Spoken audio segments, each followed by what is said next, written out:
कोई लोग नहीं बचा पाएंगे। तो 24 की लड़ाई भ्रष्टाचार पर आई। 24 की लड़ाई भ्रष्टाचार पर आई। दिल्ली से लेकर बिहार तक ईडी सीबीआई का एक्शन जारी है।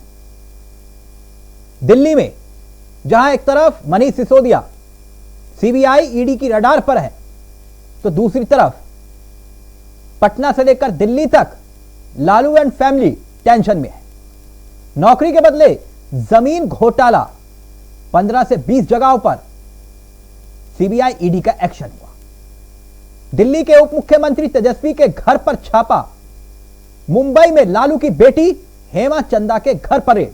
गाजियाबाद से लेकर पटना में भी छापेमारी होती रही और अब के कविता से भी पूछताछ की तैयारी। भ्रष्टाचार की जांच लगातार जारी है और जांच एजेंसियां इसकी जांच कर रही है। बात सीबीआई ईडी की कार्रवाई की हो और उसके बाद राजनीति ना हो, भला ऐसे कैसे हो सकता है? अब सवाल यह है कि क्या वाकई में 2024 की लड़ाई की तैयारी हो रही है या भ्रष्टाचार के खिलाफ कार्रवाई हो रही है? और क्या वाकई में 24 में भ्रष्टाचार एक बड़ा मुद्दा बन सकता है या बनाने की कोशिश हो रही है? क्योंकि छापे पर सियासत हाई है। मनीष सिसोदिया ईडी की रिमांड 17 मार्च को मनीष सिसोदिया ईडी की कस्टडी में रहेंगे 17 मार्च तक। अब यह संजोग था या फिर प्रयोग, क्योंकि शुक्रवार को ही सीबीआई ने जो गिरफ्तार किया उस पर सुनवाई होने वाली थी। गुरुवार को ही ईडी उनसे पूछताछ करने पहुंची और उन्हें गिरफ्तार कर लिया। जमानत पर सुनवाई 21 मार्च तक टल गई, मगर अब रिमांड मिल गई ईडी को। ईडी की दलील यह है, यह सब दिल्ली के मुख्यमंत्री अरविंद केजरीवाल के इशारे पर हुआ। यह एक सनसनीखेज आरोप अब केजरीवाल पर लग गए। यानी कि कल तक मंत्री सवालों के कटघरे में थे, लेकिन अब अरविंद केजरीवाल सीधे तौर पर जांच की रडार में आ सकते हैं, जो ईडी ने दलील दी है। तो क्या अगला निशाना अरविंद केजरीवाल होंगे? और इतना ही नहीं, आम आदमी पार्टी के एक और बड़े चेहरे संजय सिंह पर भी सवाल उठ रहे हैं। अगर ईडी के आरोपों की माने तो आम आदमी पार्टी के बड़े नेता भ्रष्टाचार में डूबे हुए हैं। अब आप कहेंगे कि आधार क्या है? आधार आम आदमी पार्टी भी पूछ रही है। आम आदमी पार्टी कह रही है कि एक नया पैसा नहीं मिला। विपक्ष कह रहा है, यानी कि विपक्ष में दिलचस्प बात यह है, कांग्रेस कह रही है कि अगला नंबर केजरीवाल का है। तो 24 की लड़ाई भ्रष्टाचार पर आई। पहले ये दो बयान सुनिए और फिर सीधा रुख करेंगे अपने मेहमानों की तरफ। पूरा देश देख रहा है प्रधानमंत्री जी, आप में जरा सा भी नैतिक साहस है तो आइए और बताइए मनीष सिसोदिया के घर पे क्या रिकवरी हुई। बताइए इतने सारे छापेमारियों के बाद कितना कैश मिला, क्या क्या बरामदगी हुई, बताइए पूरे देश को। और जहां बरामदगी होती है वहां पर आंख पर पट्टी बांध लेते हो आप लोग। वहां आपकी सीबीआई, वहां आपकी ईडी, वहां आपकी जांच एजेंसियां ऐसे मामलों में गजनी मोड में चली जाती है। गजनी मोड में याददाश्त ठीक हो जाती है जब बीजेपी एमएलए के बेटे के घर 8 करोड़ रुपए निकलता है, कैश में मोटी मोटी गड्डियां सामने आती है, उसको जमानत मिल जाती है, उसके खिलाफ कोई कार्रवाई नहीं होती। मनीष सिसोदिया जी अरविंद केजरीवाल जी के राजदार हैं। मनीष सिसोदिया अगर लंबे समय तक अंदर रहे तो मैं जितना उनका स्वभाव जानती हूं, वो लंबे समय तक चुप नहीं रह पाएंगे। उनकी चुप्पी टूटेगी और उनकी चुप्पी अरविंद केजरीवाल की कुर्सी तक पहुंचेगी। क्यों? क्योंकि आपका नीति, शराब नीति को लेकर जो भी फैसले हो रहे थे वो दिल्ली के मुख्यमंत्री की जानकारी में हो रहे थे, उनकी इजाजत से हो रहे थे, उनकी देखरेख में हो रहे थे। मनीष ये जानते हैं सिसोदिया जी की फाइलों पे साइन उनके थे, फैसले उनके विभाग ने लिए, वो फंस गए, लेकिन अरविंद केजरीवाल अपने आप को बचा नहीं पाएंगे, मुझे ये पूरा भरोसा है, क्योंकि ईडी की सप्लीमेंट्री चार्जशीट में भी अरविंद केजरीवाल जी को आरोपी बताते हुए उम्मीद की जा रही है कि अगले कुछ समय में उनसे भी पूछताछ हो सकती है। तो कांग्रेस ये कह रही है कि अगला नंबर केजरीवाल का है, कांग्रेस कह रही है। सीधा रुख कर रहे हैं अपने मेहमानों की तरफ। आपको बता दें आज हमारे साथ जो मेहमान जुड़ रहे हैं वो आपकी स्क्रीन पर है। हमारे साथ सुधा मिश्रा, कांग्रेस के युवा चेहरों में से एक है। तरुणिमा श्रीवास्तव, आम आदमी पार्टी के तेज तरार प्रवक्ताओं में से एक है। प्रेम कुमार, वरिष्ठ पत्रकार, ना पक्ष ना विपक्ष, बिल्कुल निष्पक्ष होकर अपनी राय तमाम न्यूज चैनल पर उनकी सुनते और देखते आए। आप सभी का बहुत बहुत स्वागत है। कुछ ही देर में बीजेपी के चेहरे भी इस कार्यक्रम का हिस्सा होंगे। बीजेपी के चेहरे अगर पहले जुड़ते तो पहला सवाल उन्हीं से होता, लेकिन सुधा मिश्रा जी, मेरा अगर ऑडियो आ रहा है आपको तो मैं आपसे एक सवाल का जवाब चाह रहा था। ये आप लोग भविष्यवाणी कर रहे हैं कि अगला नंबर केजरीवाल जी का होगा, मैं समझा नहीं, आपको कैसे पता?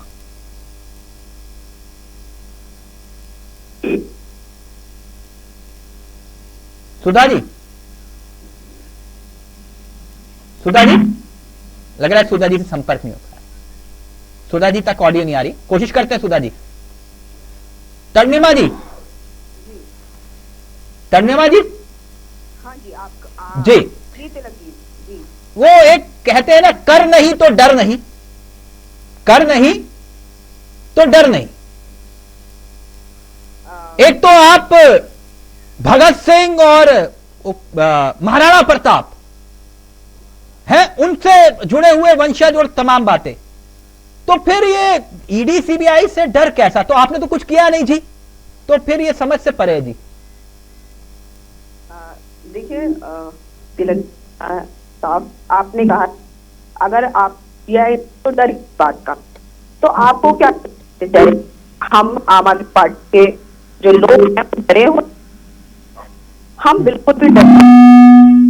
200 साल जब अंग्रेजों ने राज किया तो हमारे देश के जो थे वो सजा भी जाते थे, निकल कर बाहर आते थे, तो इसका कोई अपराध तो नहीं, वो नहीं।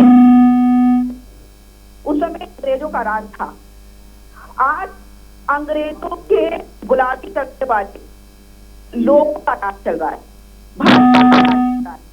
इन्होंने यही काम करना है, इन्हें द्वैत भावना से काम करना है। नहीं, मैं आपसे तरुणिमा जी इतना जानना चाह रहा था, जब सीबीआई को कुछ नहीं मिला तो ईडी को भी कुछ नहीं मिलेगा ना, तो आप लोग इतना भयभीत क्यों हो रहे हैं? हम कहाँ भयभीत हो रहे हैं, हम तो कोई भयभीत नहीं। सिसोदिया जी जब जा रहे थे उनके चेहरे पे एक मुस्कान थी, उनके चेहरे पे कहाँ डर था, कहाँ घबराहट थी? आप सभी लोगों न्यूज चैनल आया, आम आदमी पार्टी के हम लोग साथी तो है, बिल्कुल डर पे हैं। जब आपने ऑडियो वीडियो चलाया था माननीय संजय सिंह का, और उन्होंने बोला कि आप बताइए कि पर क्या मिला, के दफ्तर पर क्या मिला, उनके पैतृक गांव क्या मिला, उनके लॉकर में कुछ नहीं मिला, लेकिन फिर भी उनको जबरदस्ती चार्जशीट दाखिल करके उनको देखिए, आपको कोर्ट पर तो यकीन होगा, मुझे पूरी उम्मीद है। देखिए, हाँ, न्यायपालिका है इस देश में, न्यायपालिका पर यकीन होना चाहिए आपको। ये हमको बिल्कुल यकीन है। तरुणिमा जी, मैं वही कह रहा हूँ आपसे, ये जो चलिए अच्छी बात है आपको न्यायपालिका पर यकीन है, तो आपके एक वो जो मालिश वाले मंत्री हैं 9 महीने से जेल में हैं, उनको जमानत नहीं मिली जी। अच्छा ये बताइए, आपको उनको जमानत नहीं मिली, अब किस वजह से? बता दे, चलिए मैडम, भाजपा के प्रवक्ता जुड़े नहीं है। तरुणिमा जी एक ये बताइए, चलिए आप पत्रकार हैं, आपको पूरी खबर रहती है देश दुनिया की। तरुणिमा जी एक काम करें मैडम, एक छोटा सा ब्रेक लेते हैं, एक बिल्कुल छोटा सा ब्रेक लेते हैं, एक बिल्कुल छोटा सा ब्रेक के उस पार सवाल भी होंगे, जवाब भी होंगे, बिल्कुल छोटा सा ब्रेक ले रहे हैं, जल्द हाजिर हो। तो 24 की लड़ाई भ्रष्टाचार पर आई। सीधा रुख कर अपने मेहमानों की तरफ। ब्रेक से पहले तरुणिमा जी, मैं आप ही के पास आना चाहूंगा। ये आप बता रही थी कि 9 महीने से जमानत क्यों नहीं मिल पाई आपके वो मंत्री जी को, जो पूर्व मंत्री हो गए?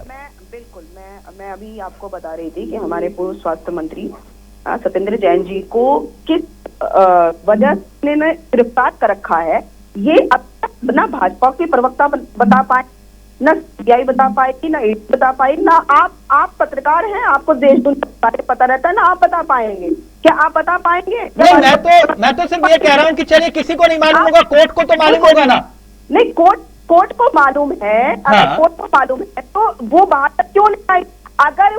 अगर वो गुनहगार होते तो अब तो सड़कों पर नंगा नाच कर रहे होते भाजपा वाले। नहीं, अगर गुनहगार नहीं है, मैं आपकी बात सहमत, मैं तो कोर्ट को मानूंगा ना मैडम, मैं बीजेपी को मानूंगा ना, मैं आपको मानता हूं ना, मैं सुधा जी को ना प्रेम सर को, मैं तो कोर्ट को मानूंगा। अगर कोर्ट ने 9 महीने किसी आधार पर तो जेल में रखा होगा ना। आम आदमी पार्टी के लोग भी, मतलब जनता भी जानना चाहती है कि सत्येंद्र जैन जी को किस बिहाफ पे इन्होंने पकड़ा हुआ है, उनपे क्या जमानत देगी, मैं इतना पूछ रहा हूँ मैडम साहब से। देखिए, ईडी सीबीआई किस षड्यंत्र के तहत उन पर केस दर्ज करके उन्हें अंदर। मैडम मैं मान रहा हूँ षड्यंत्र किया उन्होंने, मैं आपसे ये पूछ रहा हूँ कि उनको जमानत क्यों नहीं मिली? तो ये तो कोर्ट तय करेगी ना, वो तो सीबीआई तो कर नहीं सकती। सीबीआई ने ये कहा, सीबीआई कोर्ट ने पूछा कि आपने इन्हें किस बिहाफ पे पकड़ा हुआ है, तो इन्होंने ये कहा कि अगले महीने बताएंगे। फिर उसके बाद दूसरे महीने जब डेट आई, उसमें भी कहा अगले महीने बताएंगे। फिर तीसरे महीने ऐसे करते करते 9 महीने निकल गए। देखिए, फिर कहते हैं जज बदल लो। आपको नहीं मालूम कि सीबीआई ने कहा कि जज बदल लो? तो ओके, मैं समझ गया आपकी बात। 9 महीने इसलिए निकल गए। लेकिन सुधा मिश्रा जी, मैं आता हूं मैडम आपके पास, एक उदाहरण के साथ आऊंगा। सिसोदिया जी को जबरदस्ती जेल में रखना चाहते हैं। ओके तर्निमा जी, आप एक मिनट तर्निमा जी, ओके एक सेकंड। सुधा जी, मैं आपसे एक बात जानना चाह रहा था। आप लोग कह रहे हैं अगला नंबर केजरीवाल जी का है जी, ये आपको कैसे पता चला जी? नहीं, जिस तरह से जब हम बात करते हैं भाजपा की सरकार की कार्रवाई की, तो आप जानते हैं कि उनकी पूरी नीति है विपक्षियों को खत्म करने की। तो वो जो काम करते हैं उसके आधार पे कर रहे हैं, तो जाहिर सी बात है अभी उनको आपने अपने नेताओं की प्रेस कॉन्फ्रेंस सुनी नहीं मैडम? नहीं सुनी, मैं उससे आ रही हूँ। आज आपके नेता ने कहा है कि अगला नंबर केजरीवाल का है क्योंकि केजरीवाल के इशारे पर ये पूरा भ्रष्टाचार हुआ। आपको कैसे पता है? मैं आ रही हूँ उससे। आबकारी नीति को लेकर आपने देखा होगा, लगातार जब भी बातें की गई, जितनी बातें हुई, उसमें मुख्यमंत्री और उसके बाद राज्यपाल और सिसोदिया जी सबके नाम बार बार आ रहे थे और हम इसके बारे में बार बार बात भी कर रहे थे। आप जानते हैं, जब भी कोई बैध और कठोर कार्रवाई की जाती है कोर्ट की तरफ से, ईडी की तरफ से, कभी कभी इस तरह से दुरुपयोग हो रहा होता है इन संस्थाओं का, तो कठोर और सही कार्रवाई भी कहीं ना कहीं जांच का जो संदेह होता है उसमें आ जाती है। हम बार बार इस बात को कह रहे थे, हर बार कह रहे थे कि जब ये सरकार का जन्म हुआ था, जब ये आप पार्टी पैदा हुई थी, इन्होंने जो शुरुआत की थी, सबको पता है कि इनका जो विरोध था भ्रष्टाचार को लेके था। लेकिन आप मेरे सवाल को क्यों घुमा रहे हैं सुधा जी? आपको है, आपसे मैंने पूछा कि आपको कैसे पता कि अगला नंबर केजरीवाल का है जी? आप मुझे बता रहे जी। ये इतनी चुप नहीं, कोई पता नहीं चला, कोई अंतर्यामी वाली बात नहीं है। अच्छा। अगर मुख्यमंत्री जी के ही इशारे पे सरकार चल रही है और वो कोई जवाब नहीं दे पा रहे हैं, आखिर ईडी के बाद सीबीआई ने भी जो किया आपको पता है, तो अगर मुख्यमंत्री उसमें न होते, उनके साथ न होते, उनको पता ना होता, आपको केजरीवाल जी भ्रष्ट है? अब भ्रष्ट तो कोर्ट तय करेगी, लेकिन आप कह रहे हैं ना कि अगला नंबर उनका है क्योंकि इन्होंने भ्रष्टाचार किया, इनके इशारे पर हुआ है। जैसे आप कोर्ट को मानते हैं वैसे हम भी कोर्ट को मानते हैं। आप कोर्ट में क्या आप किस आधार पे कह रहे हैं कि केजरीवाल जो है उनके कहने पर ये भ्रष्टाचार हुआ है? नहीं, क्योंकि मुख्यमंत्री के बिना ना कोई नीति बदलेगी, ना कोई नियम बदलेगा, ना नियम अगला नंबर केजरीवाल का है। देखिए, हो सकता है, लेकिन आपने मुझे बताया ये प्रदीप भटनागर जी की जो पार्टी है बीजेपी, ये ईडी सीबीआई का दुरुपयोग कर रही है, वो सिर्फ विपक्ष के द्वारा आती है। लेकिन मुझे एक बात नहीं समझ में आई, फिर मैं उसके बाद प्रेम सर जी के पास जाऊंगा। एक बात मुझे समझाइए, अगर केजरीवाल के ऊपर कार्रवाई होती है, एक्शन होता है, तो आप कहते हैं देख ताली, मजा आ गया? नहीं, आप सुनिए ना मेरी बात, सुनिए आप मैडम, सुन तो लीजिए। लेकिन लालू के ऊपर कार्रवाई होती है तो आप कहते हैं अत्याचार है, ये समस्या पड़े है। नहीं, देखिए, लालू जी के ऊपर कार्रवाई आज से नहीं चल रही है, वो केस कब से चल रहा है सबको पता है, मतलब बच्चे को पता होगा देश में। हाँ, सबको मालूम है, सबको मालूम है। लेकिन नौकरी के बदले जमीन सबको मालूम है। बिल्कुल। देखिए, वही तो है। आप जब मैं किसी पार्टी का नेता हो, अगर कुछ किया गया है इस तरह से करप्शन, तो उस पर जांच होगी, सब कुछ होगा। लेकिन जिस पे जांच चल रही है, जो जेल में है ऑलरेडी, आपको पता है चारा घोटाले में क्या हुआ था? चारा घोटाले में जो भी हुआ था, पूरा खाट रहे, लालू जी जेल में ही है, ऐसा नहीं नहीं है। नहीं, क्या हुआ था मैं पूछ रहा हूँ आपसे। अगर आपको लग रहा है कि केजरीवाल भ्रष्टाचारी है तो लालू क्या थे?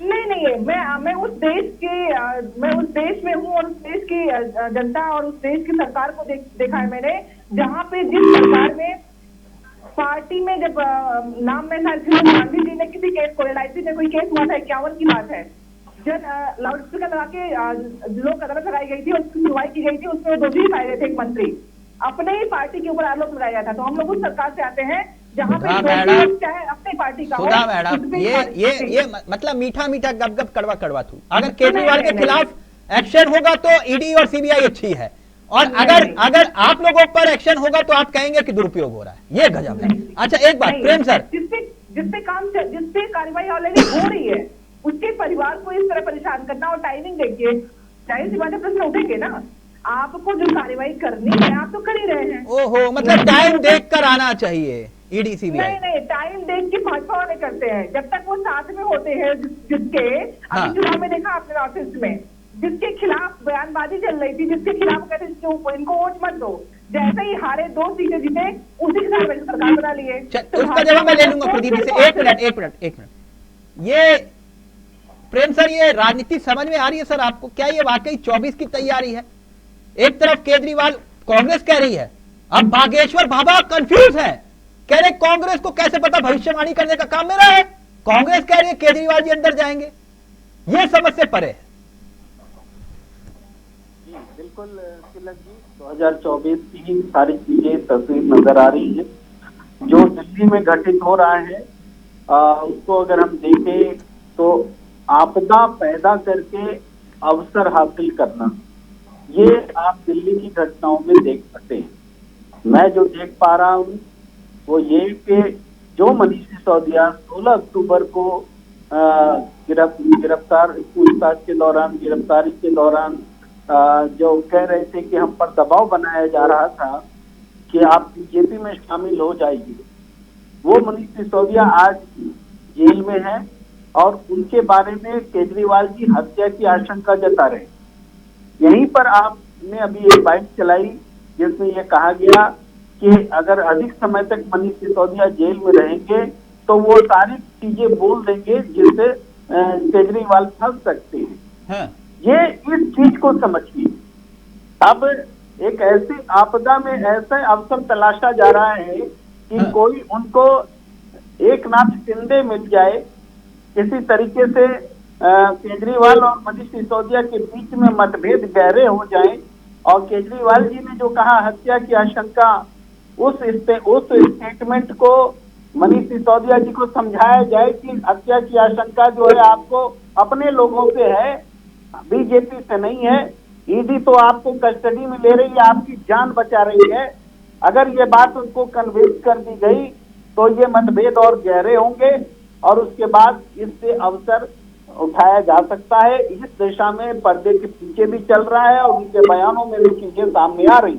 हाँ। तो दूसरी बात यह है कि 2000 कांग्रेस के स्टेटमेंट के स्टैंड को लेकर कांग्रेस देखिए, चूंकि राजनीतिक रूप से आम आदमी पार्टी कांग्रेस का नुकसान करती रही है, तो कांग्रेस एक आम आदमी पार्टी के खिलाफ स्टैंड लेकर मैदान में है।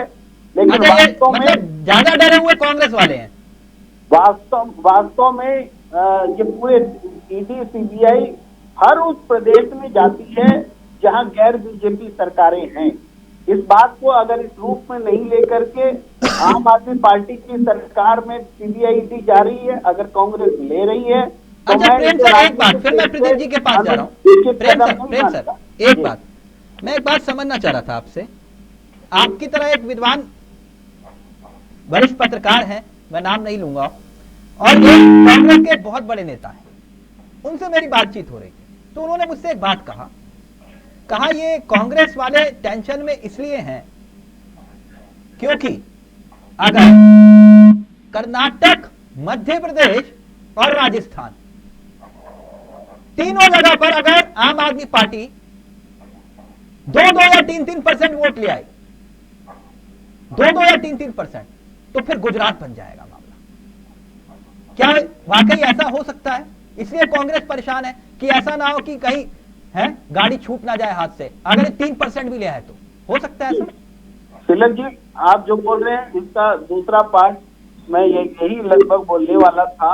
हाँ। कि ये जो अवसर तलाशा जा रहा है आपदा में, तो एक तरफ आम आदमी पार्टी में दरार पैदा करके एकनाथ शिंदे बनाने की कोशिश, और दूसरी तरफ केजरीवाल जी जो दूसरा ग्रुप होगा उद्धव ठाकरे का इस तरह का, उन पर ऐसा दबाव बनाया जाए कि वो जैसी रणनीति वो चाहे उसके हिसाब से वो अपनी पार्टी की रणनीति बनाए। नहीं, मसला तो सिर्फ इतना है ना कि सुधा मिश्रा जी ने सिर्फ लड्डू नहीं बांटे, चुपचाप कमरे में बंद करके कहा कि मिठाई खा के जाओ बस। तो मैं आपकी बात समझ नहीं पा रहा हूँ। मैं ये कह रहा हूं कि कांग्रेस इतना खुश क्यों है सिसोदिया जी की गिरफ्तारी और जैन साहब को जमानत ना मिलना, ये कांग्रेस इतनी खुश क्यों है? मैं मान रहा हूँ कि कांग्रेस खुशी होने के बजाय चिंतित है और भ्रमित भी है।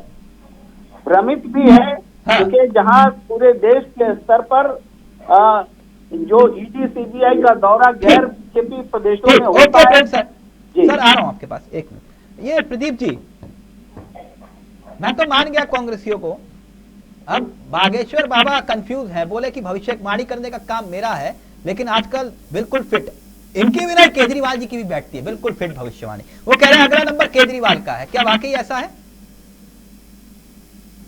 मैं इस पे कोई कमेंट नहीं करूंगा। जो ये जांच की दायरे में आप कमेंट नहीं करेंगे, आपके नेता आज मंच से कह रहे थे, तो मैं तभी पूछ रहा हूँ। देखिए, भ्रष्टाचारियों के मुखिया तो सच्ची बात नहीं है। अच्छा, भ्रष्टाचारियों के मुखिया हूँ जी बिल्कुल, क्योंकि दिल्ली के मुख्यमंत्री हैं। हाँ। और मुख्यमंत्री के बिना संज्ञान कोई काम हो ही नहीं सकता, ये तो आवश्यक अति आवश्यक सच बात है। हाँ। और केजरीवाल जी को चेक करनी पड़ेगी, और केजरीवाल जी को जब मौका मिलेगा तो केजरीवाल जी भी जब लपेटे में आएंगे सब देखेंगे। अभी जो मैं सुन रहा था, अभी आम आदमी पार्टी की बोल रही थी कि अभी बहुत अच्छा आपने 10 बार सवाल पूछा कि आदरणीय जैन साहब की जमानत क्यों नहीं हुई। तो उन्होंने क्या आपको बहाना बताया? ये नहीं बताया कि उन्होंने जो लेन देन करा उसका आज तक हिसाब नहीं हो पाएगा, जो मनी लॉन्ड्रिंग का केस चल रहा है ये नहीं बताया, कि जो सुकेल शेखर जो जेल के अंदर है जिसे करोड़ों रुपए लिए इनकी पार्टी ने और इनके मुख्यमंत्रियों ने, उसके बारे में नहीं बता रहे। इनके यहाँ भी हवाला कांड हुआ मतलब? बिल्कुल, हाँ बिल्कुल हुआ। वो हवाला जो हुआ, जो पैसे आप बताइए ना कहाँ से लिया, कहाँ आपको दिया? देखिए चावला जी, मैं किसी के बीच में नहीं बोल, सबको सुना। आप कुछ भी बोलते रहेंगे तो ऐसे थोड़ी कुछ सुन लेगा। नहीं, मैंने आपने जो बोला मैंने सुना ना आपको। दीजिए ना कि वो पैसा लिया किसने और कहाँ दिया। नहीं, ये ऐसे डिबेट नहीं होती, आप बीच बोल रहे हैं, आप बीच में ना बोलिए प्लीज। मुझे बात पूरी कर रही थी, जो मेरी बात पूरी लगे आप उसे बाद में रखिएगा, मैंने यहाँ गलत बोला है। तो केजरीवाल साहब को जवाब देना पड़ेगा। केजरीवाल साहब क्यों नहीं आए इस बार? तो होली मुबारक करने में मीडिया के माध्यम से। इस बार तो केजरीवाल साहब ने आज इंटरव्यू नहीं दिया, जब 2 मंत्री को मंत्री बनाया 2 विधायकों को, तब भी नहीं कुछ बोले। तो ये सब चीजें दर्शाती हैं कि बहुत दूर तक गई है, क्योंकि आम आदमी पार्टी के मुख्यमंत्री उप मुख्यमंत्री ने जो सबूतों को नुकसान पहुंचाया, जो सबूत खत्म करना चाहते थे, इस आधुनिक दुनिया में वो खत्म नहीं कर पाए और वो पकड़े गए। ये क्यों नहीं बता रहे? नहीं तो आप ये कह रहे कि आप जानबूझ के टारगेट करें क्योंकि केजरीवाल आपके लिए सबसे बड़ा राजनीतिक खतरा है। बिल्कुल बिल्कुल, मुझे बताइए पूरी बड़ी मीडिया के सामने, जब पी चिदम्बरम साहब को, पूर्व वित्त मंत्री भारत सरकार को, 2 बार के मुख्यमंत्री वित्त मंत्री को जब पकड़ने गई थी पुलिस, ईडी सीबीआई गई थी, जब क्यों गई थी पता है दुनिया को? और गेट भी नहीं खोला था अधिकारियों ने, गेट तो ऊपर छलांग लगा के घर में घुसे थे। अच्छा, यानी कुल मिला के आप करप्शन पे एक्शन ले रहे हैं? बिल्कुल नेचुरल बात है। 19 दिन जेल रह के आए भाई देश के वित्त मंत्री, देश के विख्यात वित्त मंत्री जेल रह के आए भ्रष्टाचार में। अच्छा, 2014 से मैं कहता रहा हूँ सर प्रदीप सर, 2014 से 2022 तक, क्योंकि देश को एक बात और, क्योंकि ईडी और सीबीआई का मसला है, तो देश को मालूम होना चाहिए कि कार्रवाई कितनी और कैसे हुई और किसके खिलाफ हुई। उदाहरण के तौर पर कुछ आंकड़े मैं आपके सामने रख देता हूं। 2014 से 2022 तक 124 केस राजनीतिक हस्तियों पर सीबीआई ने दर्ज किए, ठीक, और 118 केस यानी कि 95%, 95% विपक्षी नेताओं पर, महज 6 केस बीजेपी के नेताओं पर दर्ज हुए। सर ये संजोग है या फिर प्रयोग? कितने? छह आपने 6 गिनती है, 6 केस दर्ज हुए। हाँ, तो किसने दर्ज हुए? 6 दर्ज तो हुए। हाँ, ये बात बिल्कुल सही कही आपने, 6 दर्ज तो हुए ना। हाँ, गिनती में तो आए ना। हाँ, आप सुनिए पूरा आंकड़ा, मुझे मालूम था सर ये उत्तर देंगे। आप जैसे काबिल प्रवक्ताओं के साथ बैठ बैठ के मेरी आदत बन गई है, थोड़ा बहुत सीख लेता हूं। मैं थोड़ा सा बीच में शब्द जोड़ रहा हूँ आपकी। नहीं, मैं थोड़ा सा करेक्ट कर देता हूं। मैंने अधूरा आंकड़ा पढ़ा था, पूरा पढ़ दूं। 2004 से 2014 यानी कि यूपीए शासनकाल, आंकड़े ये है कि 72 केस दर्ज हुए। इसमें से बीजेपी नेताओं पर वो केस थे महज 12 और कांग्रेस और उनके सहयोगियों पर थे 29 केस। यह है सर पूरा आंकड़ा। और पूरे देश भर के ही बता दीजिए चावला जी, आपके माध्यम से। देश में तो राजनीतिक हस्तियों की बात कर रहा हूं सर, आप नाराज क्यों हो रहे हैं? देश को भी तो बताइए। नहीं, मैं नाराज नहीं हो रहा। हाँ। मैं तो आप ये भी बताइए कि 10 वर्ष के शासन के अंदर कांग्रेस जो 5400 से ऊपर केस दर्ज कर रखे थे, जिसमें प्रमुखता के जो बहुत गंभीर केस थे 700 कुछ केस थे जिन पे कार्रवाई नहीं हो पाई। और देश तो 10 केस तो उसमें ऐसे थे जिसकी FIR भी होनी थी और वो भी नहीं होने दी इन्होंने। सर लेकिन 72 और अपने गुर्दे को बचा के रखा। 72 में से सिर्फ महज 12 केस थे बीजेपी नेताओं पर। तो मैं तो कह रहा हूँ भेजते ना, क्यों नहीं जेल भेजा? इन्होंने कितना एक मुख्यमंत्री को परेशान करा और कब तक पड़े रहे पीछे? आज ही पीछे पड़े हुए। 2000 लगा लीजिए, आज 22 वर्ष हो गए, आज ही मोदी जी के पीछे पड़े। मगर मोदी जी है, जितना ये मोदी जी की आलोचना करते हैं उतना वो ऊपर जा रहे हैं, उतना बढ़। देखिए चावला जी, अच्छा ये कुल मिलाकर ये परेशान है क्योंकि करप्शन के खिलाफ आप एक्शन ले रहे हैं। एक मिनट मैं सर मुझे थोड़ा सा 10 सेकंड प्लीज, जल्दी से। चावला जी, अभी आपने देखा जब सिसोदिया जी को सॉरी मैं माफी चाहूँ, गलत बोल गया। जो CBI ने जब उन्हें अरेस्ट किया था तो सबने पीसी करी और कांग्रेस ने भी विरोध करा था कि बीजेपी भ्रष्टाचार, बीजेपी को CBI है। कांग्रेस ने कभी विरोध नहीं किया केजरीवाल और मनीष सिसोदिया की गिरफ्तारी का मसला उठा। बिल्कुल इन्होंने विरोध करा। आज जो चारा घोटाले के जो सजा याफ्ता आदमी जो सजा काट के आया है, जिसने गरीबों की जमीन छीन के नौकरी दी, आज ये उसके बचाव में खड़े हो रहे हैं। इन्हें शर्म नहीं आती जरा सी भी? जो 5400 केस दर्ज हुए थे आय से अधिक संपत्ति के, अगर वो सत्य मामला होता तो कितना राजस्व होता? एक मिनट ये मैं बात समझ नहीं पा रहा तर्णिमा जी। आप देखिए, हत्या की साजिश, समझ रहे हैं आप? मतलब पूर्व डिप्टी CM के खिलाफ हत्या की साजिश, और आरोप कितना संगीन। ये तो सिर्फ फिल्मों में होता है ऐसे, लेकिन आपने कहा कि ये बिल्कुल प्लानिंग है इनकी। देखिए एक सेकंड, जेल मंत्री कौन है? जेल का रखरखाव किसके पास है? एक मिनट सर, एक मिनट मेरे को एक बात बताइए। भगवान की कृपा से तिहाड़ जेल तो आपके अंडर में है, ठीक? तिहाड़ जेल आपके अंडर में है। अब रेपिस्ट जो है वो फिजियोथेरेपिस्ट बन जाता है, काजू बादाम सब कुछ उपलब्ध होता है जैन साहब को, मसाज भी होती है, मालिश भी होती है, और उसी जेल में सिसोदिया जी के खिलाफ खतरा हो जाता है। क्या एक काम हो सकता है? आप बिल्कुल सही कह रहे हो, आपके पास इनपुट होगा, क्योंकि जो इनपुट केजरीवाल जी के पास होता है वो बिल्कुल परफेक्ट होता है। अब एक बात मेरी ये है, आप लोग एक पिटीशन क्यों नहीं डालते कोर्ट में कि भाई यहां नहीं मामला तो आप पश्चिम बंगाल में सब कुछ होके वहां भेज दो? चलो यूपी में नहीं, गाड़ी पलट सकती है यूपी में। आप एक काम कर सकते हैं, कहीं और नहीं तो पंजाब में तो बल्ले बल्ले है आपकी, आप वहां अर्जी डाल दो, वहां भेज दो। हो सकता है कि नहीं तर्णिमा जी? जी तिलक जी, मैं इसका जवाब आपको दे देती हूँ। जो केजरीवाल जी ने कहा कि इनका जो है हत्या की साजिश हो सकती है, उस पर हमें ये डर कि तिहाड़ जेल में जो नंबर जो कैदियों का है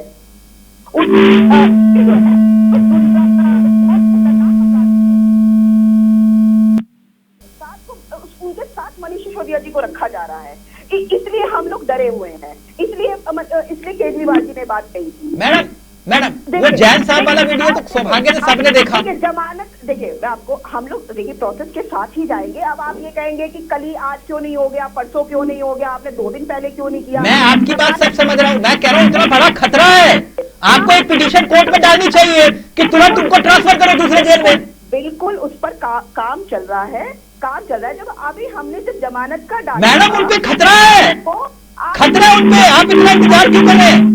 बिल्कुल कहा गया है तो खतरा है, तो हमारा आपके पास इतने बड़े बड़े वकील है, मैंने गलत सलाह तो नहीं दी सुधा जी? हमारा वकील उस पे काम कर रहा है, हर चीज का एक प्रोसेस होता है। नहीं प्रोसेस मैडम, जमानत आपने दी नहीं, आप आम आदमी पार्टी के भगत सिंह को बचाना होगा। आप मेरी बात सुनिए, 10 तारीख की आपने डेट की, 10 तारीख को जमानत हमारी हो जाती, पहले ईडी ने 1 दिन पहले पकड़ लिया।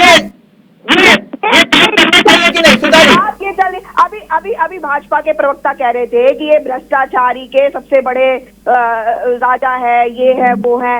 आप ये भाजपा के प्रवक्ता बता दें, ये येदियुरप्पा जो इतना बड़ा भ्रष्टाचारी था, जो वाटर घोटाले में पकड़ा गया था, लिस्ट बता दूंगा। एक क्या लैंग्वेज है पार्टी में आगे भाजपा क्या लैंग्वेज? अच्छा प्रदीप जी जवाब देना चाह रहे, फिर सुधा जी और प्रेम सर आपके पास आ रहा। क्या लैंग्वेज है आपकी? आप ये बताइए, क्या है? आप हम तो जेल में, हेमंत विश्व शर्मा आपका जो पूर्व मंत्री है, हम तो उसी सत्येंद्र जैन जी करके बोल रहे हैं। आपकी क्या लैंग्वेज है? और एक महिला हो गया, आप इस तरह लैंग्वेज यूज कर रही है। आप मेरी बात क्या आपकी तमीज और क्या लहजा, क्या आपकी पार्टी यही सिखाती है आपको, यही तरीका बोलने का है? अरे भाई, आपने भ्रष्टाचार करा है, आपके मुख्यमंत्री ने भ्रष्टाचार करा है, आपका मंत्री भ्रष्टाचारी है, तो आप माफी क्यों नहीं मांगते? मुख्यमंत्री उन्हें बना दिया, आप भ्रष्टाचारी क्यों नहीं बना? आप क्यों नहीं बोल रहे? आपको पता है कि येदियुरप्पा जी को अपनी सीट गंवानी पड़ गई थी, चावला जी से कुछ मिलेगा। जब इल्जाम लगे थे तो येदियुरप्पा जी को अपनी कुर्सी गंवानी पड़ गई थी। डैडी को पसंद क्लासिकल गाना और बेटा यमला पगला दीवाना, दोनों के अलग है रंग, पर दोनों का एक अनोखा स्वाद। कमला पसंद, अनोखा स्वाद। रोज सब्जी का स्वाद बढ़ाए और घर वालों का प्यार पाए। गोल्डी सब्जी मसाले, जहाँ जाए रिश्ते बनाए, गोल्डी मसाले। आप आज कुछ अचारी बनाएंगे? अचारी? लेकिन कैसे? MDH अचारी आलू मसाला जो है, जो चाहो मिनटों में बनाओ। MDH अचारी आलू मसाला, इससे बनाइए ना सिर्फ अचारी आलू, अचारी भिंडी, अचारी बैंगन और कुरकुरी भिंडी भी। MDH अचारी आलू मसाला, असली मसाले सच सच। MDH नहीं पैदा हो सकता देश में, लेकिन अगर ये कहते हैं कि ये महाराणा प्रताप के वंशज और मसला भगत सिंह का है, तो फिर इनको तो आपने तथाकथित भगत सिंह को बचाना चाहिए कि नहीं? एक पिटीशन डाल के बोलना चाहिए कि भैया यहाँ इस जेल में खतरा है। सबसे पहले तिलक जी, जो इनका अपने मन का जो भ्रम है कि भगत सिंह है, भगत सिंह ने कभी ना किसी से माफी मांगी, ना उनको चाहिए था किसी का साथ, तो भगत सिंह तो कोई ले नहीं सकता है। ये भ्रम पालना लोग छोड़ दे, भगत सिंह एक ही थे और एक ही रहेंगे। भगत सिंह बन पाने के लिए किसी में से ताकत भी नहीं है, ना कितनी हिम्मत है। दूसरी बात, जिस पार्टी के लोग बस मंत्री बनते ही सिंह, मतलब आतिशी जी का आपने नाम देखा होगा, आतिशी जी का तुरंत जिस तरह से सरनेम चेंज हुआ है, उसी तरह अन्ना हजारे जी को जिस तरह छोड़ा गया था, ठीक वैसे ही जैसे ही मंत्री पद पे गई है। मैं तो देख के शॉक थी जैसे उनका मैंने नाम देखा, क्योंकि मैं जानती नहीं थी कि आतिशी जी का नाम आतिशी सिंह है। मैं तो जानती थी कि उनका नाम आतिशी मांझीना है, मुझे ये मालूम ही नहीं था। तो जो पार्टी अचानक मंत्री पद आते ही ऐसे बदल जाती है, उसके लोग बदल जाते हैं, वो जब भी कोई बात करेंगे, अन्ना हजारे जी साथ में आए थे बेचारे, और उनको इन्होंने कहाँ रखा हुआ है, कहाँ है, क्या कर रहे हैं, देश को जरूरत है, उनकी आंदोलनों की जरूरत है, लेकिन बेचारे लोगों ने ऐसा धोखा दिया उनको कि अब वो आमरण अनशन करने के लिए तैयार होने को भी तैयार नहीं है। क्योंकि इतना धोखा मिलने के बाद व्यक्ति सोच भी नहीं पाएगा ना कि जिन्होंने जिस बीज से जिस पार्टी को पैदा किया, वो करप्शन में तो नए नए नोबेल पुरस्कार। धन्यवाद, प्लीज क्विक रिएक्शन, फिर मैं प्रेम सर आपके पास। इन्हें नहीं मालूम कि ये आम आदमी पार्टी अन्ना हजारे ने पैदा नहीं किया है, इन्हें जानकारी नहीं है। अन्ना हजारे जी ने तो साफ कह दिया था कि हम पार्टी नहीं बनाएंगे, लेकिन ये डिसीजन केजरीवाल जी का था, उनके साथियों का था। अब आपको जानकारी नहीं है, अन्ना हजारे जी ने अपनी पार्टी को आंदोलन के लिए किसने मना किया है? अन्ना हजारे जी को आंदोलन के लिए किसने मना किया है? अगर उन्हें देश में दिख रही है, आप लोग उनको भ्रष्टाचार करेंगे।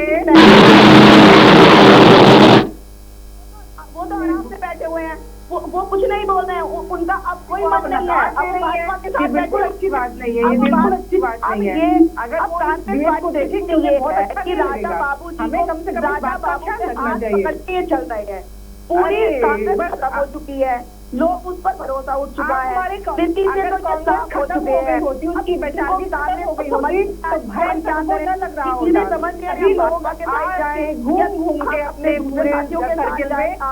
एक मिनट प्रेम सर कुल मिला के ये हुआ कि एक ही सीबीआई एक ही ईडी, एक मिनट, एक ही सीबीआई एक ही ईडी, एक एक्शन कांग्रेस के खिलाफ होता है तो उनको टेंशन हो जाती है, एक एक्शन आम आदमी पार्टी के खिलाफ होता है तो ये कहते हैं कि बहुत बढ़िया। सर ये समझ में नहीं आया। देखिए तिलक जी, राजनीतिक दलों की प्रतिक्रियाएं उनकी राजनीतिक रणनीति के हिसाब से होती है, तो इससे हम ये नहीं तौल सकते या न तो जांच एजेंसियों को ये कह सकते हैं कि किसी के प्रभाव में काम कर रही है और न ये कह सकते हैं नहीं कर रही है, इनकी प्रतिक्रियाओं से कम। लेकिन नहीं, मैं कह रहा हूं अगर प्रभाव में काम कर भी रही है, मुझे एक बात बताइए, मसला कोर्ट में जाकर स्टैंड तो करेगा ना। अब जिस मामले में जैन साहब जेल के अंदर हैं, 9 महीने से जमानत नहीं मिली, तो इसमें राजनीतिक दल का क्या लेना देना? देखिए, कोर्ट की प्रक्रिया पूरी होने तक और जांच एजेंसियों की जांच करने के बीच में कैसी कैसी घटनाएं हो जाती हैं आप देखते रहते हैं। लोग एनकाउंटर भी हो जाता है, एक के बाद एक गवाह मारे जाते हैं, सारी चीजें हो जाती हैं। तो ऐसा नहीं कि कोर्ट का इंतजार करना होगा, राजनीति तब तक छोड़ करके हम कोर्ट के फैसले का इंतजार करेंगे। कुछ समय आपको याद होगा कि चौकीदार चोर है बोलने पर प्रधानमंत्री जी की नाक जो है कट जाती थी, बीजेपी हंगामा करती थी। लेकिन आज बीजेपी के नेता अरविंद केजरीवाल चोर है खुल करके नारा लगा रहे हैं, तो क्या मुख्यमंत्री की नाक नहीं है, केवल प्रधानमंत्री की नाक है? तो ये जो है, अब कहेंगे प्रदीप जी रिएक्ट करना चाह रहे हैं, प्रदीप जी जल्दी से। केजरीवाल जी कोर्ट में जाए, उनको चोर बोला जा रहा है, तो यही प्रश्न है। इसलिए कोर्ट में जाने के नाम पर सारी चीजों को रोका नहीं जा सकता। जी प्रदीप जी रिएक्ट करना चाह रहे हैं, प्रदीप जी जल्दी से, फिर तन्नुमा जी आपके पास आ रहा हूं। बिल्कुल बिल्कुल, देखिए ये जो बात कह रहे हैं प्रेम कुमार जी बहुत वरिष्ठ है। देखिए, अगर केजरीवाल को चोर कहा जा रहा है तो चोर है तभी तो। क्या केजरीवाल जी ने जब मोदी जी को बोला था या कांग्रेस ने बोला था तो इन्हें कोर्ट से माफी मांगनी पड़ी थी इन्हें। और जो वाकई में चोरों का मुखिया है और चोर कहा जा रहा है, तथ्य सामने आ रहे हैं। जिसको आप चोर बोलेंगे वो चोर होगा और जिसको आप राष्ट्रभक्त बोलेंगे वो राष्ट्रभक्त होगा। ओके, देखिए राष्ट्रभक्त तो अब जब न्यायालय में कोई चीजें चली गई है तो अब तो फैसला वहीं से होगा। ठीक, तन्नुमा जी रिएक्ट करना चाह रहे हैं। जी देखिए तिलक जी, अब मैं जो बात कहूंगी इसमें बीच में टोकिएगा नहीं, कोई भी बीच में ना बोले। ये कह रहे हैं कि हम राष्ट्रवादी पार्टी है, हम भ्रष्टाचारी बिल्कुल भी नहीं है, है ना, और केजरीवाल चोर है और प्रधानमंत्री बिल्कुल साफ है। एक्चुअली प्रधानमंत्री चोर नहीं है, वो तो डकैती डाल रहे हैं देश पर। अडानी को सब सारी चीजें बेचे जा रहे हैं, वो रेल भी बेच रहे हैं, सेल भी बेच रहे हैं, कोल भी बेच रहे हैं। अब कोयला खदान का पूरी सीरीज चला रहे हैं। तो बता दीजिए ना, अरे 12% कमीशन में कौन गया? अरे भाई का मंत्री जेल गया लॉन्ड्रिंग में, मनी लॉन्ड्रिंग में जेल किसका गया मंत्री? किसका? मुख्यमंत्री बहुत बड़ा पद होता है एक स्टेट का। अरे मुख्यमंत्री शराब बेचने लगे तो उसे क्या होगा? हम राष्ट्रवादी एक दिल्ली राज्य ऐसा, एक दिल्ली का मुख्यमंत्री ऐसा है तो मुख्यमंत्री ऐसा है जिससे कोई मंत्रालय नहीं है। सरकार बनाती है ये खोखा पार्टी। आज दूसरे राज्यों ने इन्हें इनका बहिष्कार कर दिया, तो ये खोखा के साथ। अच्छा प्रेम सर, एक बात प्रेम जी एक मिनट आ रहा हूँ, प्रदीप जी आपके पास आ रहा हूँ, एक मिनट तन्नुमा जी। ये पार्टी को तो ये दूसरे राज्यों में जब इनको जनता को समर्थन नहीं देती है तो ये खोखा लेकर पहुंच जाते हैं। एक मिनट आप ये बताइए खोखा लाने का पैसा इनके पास कहाँ से आता है? प्रेम जी की जांच नहीं होती, इतना पैसा लाभ कहाँ से आएंगे? ये इनपर चार्ज बैठी चाहिए सीबीआई। अडानी को एक मिनट प्रेम जी, गारंटी आप दे ही जा रहे हैं, पर कुछ बात नहीं करते हैं कि इनका जीजा लगता है अडानी, जो अडानी को सारी चीजें दहेज में दे जा रहे हैं। एक सवाल ये एक मिनट प्रेम जी अब प्रेम जी का ऑडियो रहेगा। एक मिनट तर्णिमा जी एक मिनट, प्रदीप जी एक मिनट प्लीज, ऑडियो नीचे। एक मिनट प्लीज। प्रेम जी, अब सियासत के लिहाज से एक बात मेरी समझ में नहीं आ रही, और जो सवाल खड़े भी हो रहे हैं कि भाई ये कार्रवाई हो रही है उदाहरण के तौर पर, क्योंकि आप लोग बहुत विद्वान हैं, क्योंकि जिक्र हुआ कार्रवाई हो रही है और राजनीतिक वजह से ये कार्रवाई हो रही है, तो एक वाक्य मुझे याद आया, और प्रेम सर उसको करेक्ट कर देना आप। मुलायम सिंह यादव, स्वर्गीय मुलायम सिंह यादव, आप लोग सब अधिकतर उत्तर प्रदेश की सियासत को बहुत करीब से जानते हैं। एक युवा आवाज चली गई, मेरी बात को समझिएगा। आप लोग कहेंगे कि मसला तो दिल्ली का, मैं क्योंकि ये एक बहुत बड़ा उदाहरण है। एक युवा ने कहा कि मैं मुलायम सिंह यादव के खिलाफ लड़ूंगा, और एक के बाद एक, अगर मैं सही हूं तो शायद अशोक यादव उसका नाम था, शायद, क्योंकि अभी मेरे पास, मैं गूगल देवता की शरण में बहुत कम जाता हूं, इसलिए शायद लगा रहा हूं, जहां तक मुझे याद है। उस युवा के खिलाफ एक के बाद एक मुकदमे दर्ज हुए, लगभग 80 से ज्यादा। ठीक, वो कोर्ट गया, कोर्ट में उसने कहा कि यू ऑनर, देखिए मेरे खिलाफ ऐसे ऐसे राजनीतिक, मैंने चुनाव लड़ने का ऐलान किया, कोर्ट ने जांच बिठाई, कोर्ट ने कहा कि भैया ये सारे के सारे मामले डिसमिस करो तुरंत, एक मामला नहीं। कोर्ट ने कहा राजनीतिक वजह से इसके ऊपर मुकदमे दर्ज हुए, अभी तुरंत बंद करिए सारे मुकदमे, क्योंकि उसने प्रमाण दे दिया कि जब मेरे खिलाफ एक भी केस नहीं था, जैसे ही मैंने कहा कि मैं चुनाव लड़ूंगा, मेरे ऊपर आरोप, मुकदमे दर्ज हो गए एक के बाद एक, तो कोर्ट ने तुरंत सारे मामले डिसमिस किए। कोर्ट पर तो यकीन करना चाहिए तर्णिमा जी, कि नहीं? कोर्ट पर तो सबको यकीन होना चाहिए। बिल्कुल, हमें कोर्ट पर यकीन। मैंने गलत उदाहरण तो नहीं दिया प्रेम सर? देखिए, आपने कोर्ट का उदाहरण दे दिया, और ऐसे भी कोर्ट पर यकीन करके ही चीजें आगे बढ़ती हैं। ये देश न्यायालय पर नहीं यकीन करेगा तो किस पर करेगा? हाँ। पर न्यायालयीन प्रक्रियाएं बहुत लंबी और जटिल होती हैं, ये सच्चाई है। इस प्रक्रिया के दौरान जो समय होता है, इसका इस्तेमाल किया जाता है, राजनीतिक इस्तेमाल भी होता है। अच्छा, एक बात सर, थोड़ा सा मसला अलग हटके है। मैं एक बात बड़ा कंफ्यूज हूं, बागेश्वर बाबा भी कंफ्यूज है, कह रहे हैं कि जो मेरी भविष्यवाणी है, मुझसे ज्यादा सटीक भविष्यवाणी केजरीवाल की कैसे हो सकती है? माननीय केजरीवाल जी की वो भविष्यवाणी कैसे सटीक हो सकती है? वो क्यों कंफ्यूज हैं? वो कहते हैं कि भाई मैंने अपने मंत्री की फाइल देख ली जी, ठीक, और सब कुछ ओके है, सारी डिग्रियां ओके। मैं डिग्री वाले से शुरू कर रहा हूं, अभी वो राशन कार्ड वाले मसले पर नहीं आऊंगा, जो सांस्कृतिक कार्यक्रम चल रहा था 2 महिलाओं के साथ। वो अंदर चाहता है मंत्री अपने नेताओं के लेकर, जो सवाल उठे डिग्री को लेकर, उन्होंने कहा मैंने देख ली डिग्री, सब कुछ ओके है। वो कहते हैं कि कुछ दिनों में गिरफ्तारी हो जाएगी। अब जैन साहब के मामले में वो कहते हैं कि भैया अब पूरी तैयारी हो गई है, गिरफ्तारी होने वाली है, और तुरंत गिरफ्तारी हो जाती है। इसके तुरंत बाद एक होता है कि मनीष सिसोदिया की गिरफ्तारी संडे को होने जा रही है, रविवार को, मतलब तारीख भी तय, दिन भी तय, वक्त भी तय। सर, इतनी सटीक भविष्यवाणी तो बागेश्वर बाबा भी नहीं कर रहे। ये केजरीवाल जी को कैसे पता चल जाता है जी? प्रेम सर, बिल्कुल सटीक भविष्यवाणी होती है, जिस दिन जिस तारीख को बोलेंगे उसके अगली बार वो मंत्री, जिसको, और हां, जिसको क्लीन चिट दी, जिसकी खुद जांच की, वो तो पक्का गया। ये कैसे हो रहा है सर? संजोग है। देखिए, ये गैर कांग्रेसी जो सियासत देश में रही है, तो उनके बीच की एक ट्यूनिंग है।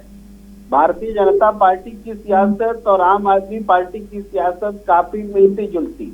अच्छा, भविष्यवाणी करने में माहिर हैं, वो खुद को भी समझते हैं और खुद पर आक्रमण करने नहीं, तो केजरीवाल जी को कैसे पता चल जाता है कि पहले ये वाले मंत्री, फिर उसके बाद वो वाले मंत्री, फिर उसके बाद ये वाले मंत्री, और तुरंत उसके बाद वही होता है जैसे वो कह रहे हैं? केजरीवाल जी बीजेपी की राजनीति को बढ़िया से समझते हैं। अच्छा, आप मुस्कुरा क्यों रहे हैं? मैंने गलत थोड़ी ना उदाहरण दिया। तो बिल्कुल बिल्कुल सही कहा, उसी को मैं पूरी तस्वीर दिखा रहा हूँ। हाँ। तो केजरीवाल जी बीजेपी की सियासत को बढ़िया से समझते हैं और उन्होंने जो भविष्यवाणी की वो सही साबित हुई। तो ये जो यही थोड़ी देर पहले मैं कह रहा था, हत्या की आशंका वाली जो भविष्यवाणी थी वो भी बहुत गंभीर है। मैं कह रहा हूँ बहुत गंभीर है। इनको तो तुरंत देखिए, तुरंत करना चाहिए कि भैया पंजाब जेल में शिफ्ट कर दो, वहां तो सब कुछ बल्ले बल्ले, वहां तो कोई दिक्कत ही नहीं। देखिए वो तो अगला कदम होता है, लेकिन देश को आगाह करना पहला कदम होता है। अच्छा, मतलब पहले देश को बताएंगे और फिर उसके बाद? जी बिल्कुल, देश को बताया गया है कि उनकी जान खतरे में है। तो फिर वहां पर जो एक मंत्री है उनको काजू किशमिश बादाम सब कुछ मिल रहा है, रेपिस्ट फिजियोथेरेपिस्ट बन जाता है, और फिर दूसरे मंत्री पर जान पे खतरा कैसे आ जाता है? हाँ, ये बात जरूर है कि सत्येंद्र जैन जी को अगर काजू किशमिश मिल रहा है, इसका मतलब थोड़े कि मनीष सिसोदिया जी की जान ले ली जाए। सर ये अलग अलग बात होगी ना सर। एक जगह काजू किशमिश बादाम उपलब्ध हो रहा है सब कुछ, बिस्लेरी की बोतल के साथ 5 स्टार होटल से रात को खाना आता है, और दूसरे वहां पर मंत्री पर जेल पर खतरा हो जाता है और जेल उनके अधीन में। ये मैं समझना चाह रहा हूँ। सुविधा देना ये तो हो सकता है, लेकिन जान लेना किसी से पूछ के नहीं होता है। हाँ। जान लेने वाले कातिल होते हैं, साजिश करने वाले होते हैं। हाँ। तो इस पर जो इस बात की गंभीरता को समझना चाहिए, चाहे तो फिर ये तरणीमा जी को तो मैंने गलत तो नहीं कहा ना सर, मैंने गलत सलाह तो नहीं दी, इनको तुरंत कोर्ट में जाकर बोलना चाहिए कि दूसरी जगह जेल में शिफ्ट करें। कोर्ट में जाना अगला कदम हो सकता है, पहले देश को बताना होगा। पहले देश को बताना जरूरी है। तो पहले ये नहीं होगा कि उनकी जान बचाई जाए, खतरा उनकी जान पर। जान आप बातों को समझिए कि जान बचाने का काम जो है प्रशासन ऐसा जो है भाजपा ने नहीं करने दिया, ईडी को भेज दिया एक दिन पहले। तो आप इनकी चाल समझिए, इनको अब हम तो कोर्ट प्रोसेस में जा रहे हैं, लेकिन ये जबरदस्ती षड्यंत्र रचे जा रहे हैं। अब जब सीबीआई हो रहा था तभी ईडी पकड़ लेती, तब तो ईडी ने कोई कुछ क्वेश्चन नहीं पूछा, ईडी ने तो नहीं कहा कि हमें रिमांड में दे दीजिए। हाँ। जब वो 14 दिन की हिरासत में चले गए तो जो आपने आरोप लगाया, मैं फाइनल कमेंट ले रहा हूँ प्रदीप जी से। अपनी कस्टडी में लेने की बात कर रही है, तो ये सब षड्यंत्र चल रहा है, राजनीतिक षड्यंत्र है। ये आप भी जानते हैं, मैं भी जानती हूँ, पूरा देश जान रहा है। ये खुद भाजपा के प्रवक्ता खुद दिल पे हाथ रख के बता दें कि आबकारी विभाग में क्या घोटाला हुआ है, इन्हें ही नहीं मालूम कि क्या घोटाला हुआ है। ये बता ही नहीं पाएंगे, पूछ लीजिए आप इनसे, ये बता ही नहीं पाएंगे। इन्हें कुछ पता ही नहीं होगा कि आबकारी विभाग में घोटाला हुआ क्या है। अगर ये बता दें तो ये सब राजनीतिक षड्यंत्र है। 2024 में आप लोग भी तो नहीं बताते ना, इतनी अच्छी नीति थी तो वापस क्यों ले ली? 2024 में मोदी वापस क्यों ले ली? अगर इतनी अच्छी नीति थी तो आप लोग भी तो नहीं बताते ना। आम आदमी पार्टी की छवि खराब करने के लिए षड्यंत्र रचा जा रहा है। ब्लैक बोर्ड घोटाले में नहीं गए अंदर, वो दारू के मामले में अंदर गए हैं, एक के साथ एक फ्री वाले मामले में अंदर गए हैं। ने कोई काम नहीं किया, देश को सिर्फ लूटने का काम किया। इन लोगों ने महंगाई बढ़ाने का काम किया, बेरोजगारी बढ़ाने का काम किया। प्रदीप जी का ऑडियो रहेगा। प्रदीप जी एक चावला जी आपने मेरा अन्याय करा है, आवाज बंद करिए। सर आप लोगों की आवाज कोई बंद कर सकता है? सर नहीं, आपने बंद कर दी बात। नहीं मैं आप लेडी तो बैठी हैं, जो लेडी बैठी है बेटा आम आदमी पार्टी। नहीं प्रदीप जी, मैं ऐसा काम नहीं करता हूँ। मैं आप लोग सब मेरे साथ बैठते हैं, मैं ऐसा काम नहीं करता। मैं चर्चा करता हूँ, बहस नहीं करता। अगर आप लोग चाहते तो मैं बहस के लिए छोड़ देता आप लोगों को, मैं वो काम नहीं करता ना जो वो दूसरे करते हैं, मेरे को नहीं आता वो करने। चलो जी, एक मिनट बहुत पारी है। मैं सिर्फ सवाल करना चाहता हूँ, इजाजत हो तो। जो मोहतरमा मेरे साथ बैठी है, क्या उन्हें इतनी तमीज नहीं, क्या बोलना चाहिए, जीजा साला दामाद क्या क्या बोल रही है? एक मिनट सर वो आप राजनीतिक भाषा है एक क्या मेरे को तो बोलने को बहुत कुछ आता है मेरे को। प्रदीप जी नहीं, एक तो ऐसा नहीं करना, और ऊपर से महिला। एक मिनट प्रदीप जी सवाल ले लीजिए। और मैं अपने सहयोगी से चाहूंगा, जरा एक मसला और है, क्योंकि बीजेपी से आरोपों से जुड़ा हुआ ये आरोप लगाते हैं। अभी मैं जब बोलूंगा तब एक बार प्ले करेंगे हम। लेकिन एक बात प्रदीप जी, ये कह रहे हैं कि बीजेपी में जो जितना बड़ा, क्योंकि अभी आरोप लगाया आपके सामने आम आदमी पार्टी ने भी और कांग्रेस ने भी, उसी आरोप पर आ रहा हूं, फाइनल कमेंट आपका होगा। बीजेपी में जो जितना बड़ा भ्रष्टाचारी वो उतना बड़ा पदाधिकारी। उदाहरण के तौर पर कुछ चेहरों का जिक्र अभी क्योंकि तरणीमा ने किया, मैं चाहूंगा अपने सहयोगी से जरा प्लीज अगर हम प्ले कर पाए, एक एक करके वो चेहरे आपके सामने होंगे, उन चेहरों का मैं जिक्र करूंगा। जैसे कि नारायण राणे, केंद्र में मंत्री, ईडी द्वारा कंपनियों की जांच का मसला था, बीजेपी में शामिल हुए, जांच बंद हो गई। इसके बाद शुभेंदु अधिकारी ममता बनर्जी की सरकार में मंत्री रहे, आपने तमाम गंभीर आरोप लगाए, गार्ड की मौत में सीबीआई की जांच में पूछताछ तक हुई, बीजेपी में शामिल हुए, जांच बंद। इसके बाद एक और चेहरा हेमंत बिस्वा, आपके सबसे बड़े रणनीतिकार, इस वक्त मुख्यमंत्री बनते ही फाइल बंद, आपकी पार्टी में शामिल हुए। इसके बाद भावना गावरी शिंदे सेना में शामिल हुई, जांच बंद। इसके बाद एक और नाम आता है यामिनी, इन पर भी आरोप लगे, जांच हुई और उसके बाद शिंदे गुट में शामिल हुई, शिंदे सेना में, जांच बंद। इसके बाद एक और नाम आता है प्रताप जी का, शिंदे सेना में शामिल हुए, इनकी भी फाइल बंद। हाउसिंग प्रोजेक्ट में युद्रप्पा, जांच, सम्मानित किया गया कहा जा रहा है, और फिर उसके बाद मामला ठंडे बस्ते में। प्रदीप जी, ये तमाम क्योंकि इन्होंने नाम लेकर कहा था, तो ये चेहरे जिन पर इन्होंने आरोप लगाए, इन्होंने कहा कि जो आपकी पार्टी में शामिल हो जाता है, आप वॉशिंग मशीन से सारे दाग उसके धो देते हैं। बिल्कुल, मैं बोल दूं चावला जी, मुझे अनुमति हो तो? जी सर। आपने बहुत सारे नाम लिए, क्या येदियुरप्पा जी को अपनी कुर्सी गंवानी नहीं पड़ी, कोर्ट में पेश नहीं होना पड़ा? ये तो आपके सामने। हेमंत बिस्वा शर्मा को क्या सामना नहीं करना पड़ा पूछताछ का? जितने आपने नाम लिए, कोई बचा हुआ है?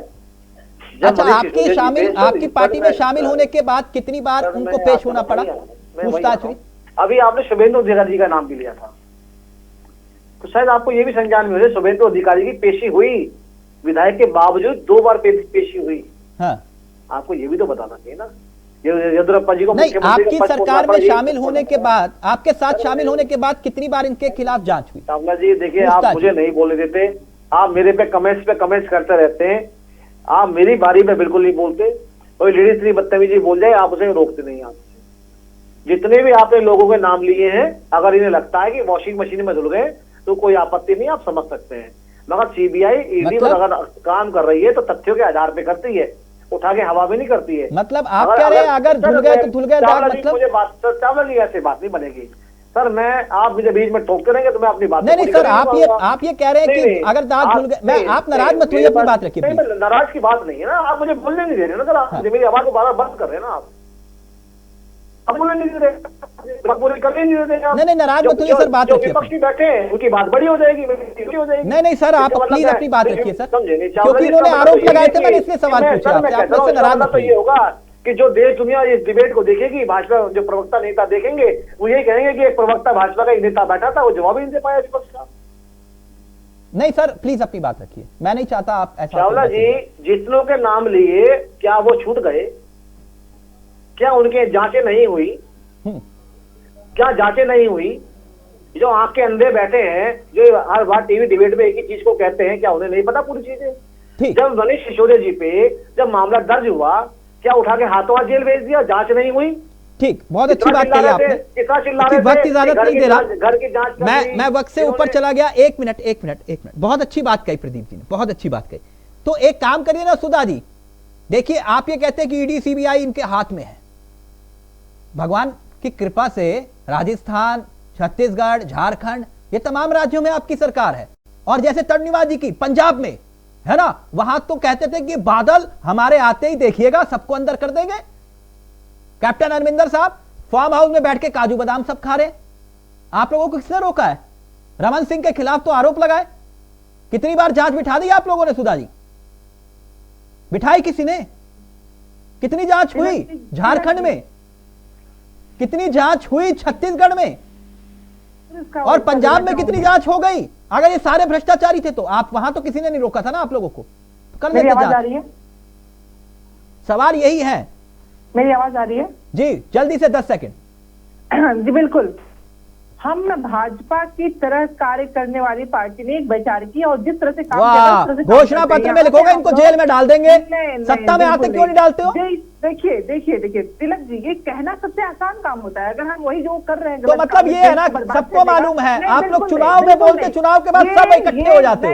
ये देश को बर्बाद करने के लिए जिस सुधा जी, हकीकत यही है, अगर होते तो रमन सिंह को जेल में डालते ना आप भी, फिर तिलक जी, उसका एक तरीका होता है। तो अगर क्या ऐसे किया, ईडी जांच से किया जाए- आपने? जो उसका प्रोसेस है सब काम हो रहा है, ऐसा नहीं कि काम नहीं किया रहा है। और ये जो उसमें दिखावा- पश्चिम बंगाल में दिखावा मंत्री नहीं जो करते। है, तो वहां तो ममता जी की सरकार है, तो वहां करवा लेते ना जांच, किसने रोका था? तो यही तो सवाल है सारे। सवाल ये नहीं है, सवाल ये है कि जांच को दिखा के सिर्फ उसका जोड़ा पीटना ये काम नहीं होता है। चलिए उनकी ठीक है तरफ सुधा जी, से ओके नहीं होता है। ओके ओके, वक्त इजाजत नहीं दे रहा, मैं माफी चाहूंगा। थैंक यू सो मच, बहुत बहुत शुक्रिया प्रेम सर आपका भी, तन्विमा जी आपका भी, सुधा जी आपका भी, और प्रदीप जी नाराज मत होइए, आप बहुत अच्छे प्रवक्ता हैं। थैंक यू सो मच, बहुत बहुत शुक्रिया। 24 की लड़ाई भ्रष्टाचार पर आई, सियासी संकेत देने की कोशिश या फिर भ्रष्टाचार के खिलाफ एक एक्शन। नमस्कार, जय हिंद, जय भारत।